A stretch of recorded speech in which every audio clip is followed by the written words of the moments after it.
ನಮಸ್ಕಾರ ಸ್ನೇಹಿತರೆ. ಕರ್ನಾಟಕದಲ್ಲಿ ಮತ್ತೆ ಲಾಟರಿ ಶುರುವಾಗುತ್ತಾ? ಈ ಪ್ರಶ್ನೆ ಈಗ ಎಲ್ಲರ ಮನಸ್ಸಿನಲ್ಲಿದೆ. ಆದರೆ ಪ್ರಸ್ತುತ ಕರ್ನಾಟಕ ಸರ್ಕಾರ ಯಾವುದೇ ರೀತಿಯ ಲಾಟರಿಯನ್ನು ಮತ್ತೆ ಪ್ರಾರಂಭಿಸುವ ಬಗ್ಗೆ ಯಾವುದೇ ಅಧಿಕೃತ ನಿರ್ಧಾರವನ್ನು ತೆಗೆದುಕೊಂಡಿಲ್ಲ.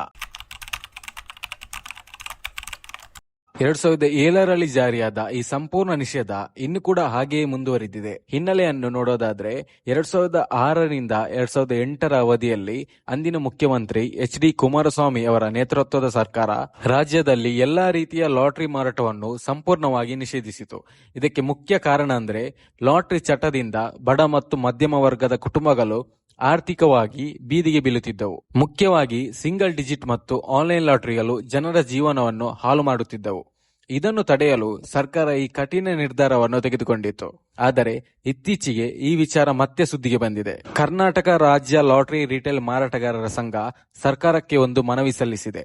ಲಾಟರಿಯನ್ನು ಬಂದ್ ಮಾಡುವ ಬದಲು ನಿಯಮಗಳ ಅಡಿಯಲ್ಲಿ ಸರ್ಕಾರವೇ ಅದನ್ನು ನಡೆಸಿ ನಿಯಂತ್ರಿಸಬೇಕು ಎಂದು ಅವರು ಒತ್ತಾಯಿಸಿದ್ದಾರೆ.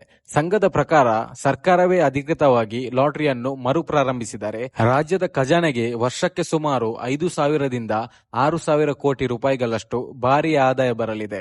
ಅಲ್ಲದೆ 2007ರಿಂದ ಕೆಲಸ ಕಳೆದುಕೊಂಡ ಸಾವಿರಾರು ಕುಟುಂಬಗಳಿಗೆ ಮತ್ತೆ ಜೀವನೋಪಾಯ ಸಿಗುತ್ತದೆ ಎಂಬುದು ಅವರ ವಾದ. ಇನ್ನೊಂದು ಪ್ರಮುಖ ವಿಚಾರವೆಂದರೆ ಅಕ್ರಮ ಲಾಟರಿ ಮಾರಾಟ. ಕರ್ನಾಟಕದಲ್ಲಿ ನಿಷೇಧವಿದ್ದರೂ ಸಹ ನೆರೆ ರಾಜ್ಯಗಳಾದ ಕೇರಳ ಹಾಗೂ ಮಹಾರಾಷ್ಟ್ರದ ಲಾಟರಿ ಟಿಕೆಟ್ಗಳು ಗಡಿ ಜಿಲ್ಲೆಗಳಲ್ಲಿ ಅಕ್ರಮವಾಗಿ ಮಾರಾಟವಾಗುತ್ತಿದೆ ಎಂದು ಮಾರಾಟಗಾರರ ಸಂಘ ಆರೋಪಿಸಿದೆ. ಬ್ಯಾನ್ ಮಾಡಿದರೂ ಕದ್ದುಮುಚ್ಚಿ ವ್ಯವಹಾರ ನಡೆಸುವುದರಿಂದ ಸರ್ಕಾರಕ್ಕೆ ಬರಬೇಕಾದ ತೆರಿಗೆ ಹಣ ಪಕ್ಕದ ರಾಜ್ಯಗಳಿಗೆ ಹೋಗುತ್ತಿದೆ. ಹೀಗಾಗಿ ಅಕ್ರಮ ಮಾರಾಟವನ್ನು ತಡೆದು ರಾಜ್ಯವೇ ಸ್ವಂತ ಲಾಟರಿ ತರಲಿ ಎಂಬುದು ಅವರ ಪ್ರಮುಖ ಬೇಡಿಕೆಯಾಗಿದೆ. ಆದರೆ ಪ್ರಸ್ತುತ ಸರ್ಕಾರದ ನಿಲುವು ಏನು? ಕರ್ನಾಟಕ ಸರ್ಕಾರ ಪ್ರಸ್ತುತ ಲಾಟರಿ ನಿಷೇಧವನ್ನು ಹಿಂಪಡೆಯುವ ಅಥವಾ ಮರುಪ್ರಾರಂಭಿಸುವ ಯಾವುದೇ ಹೊಸ ನೀತಿಯನ್ನು ರೂಪಿಸಿಲ್ಲ.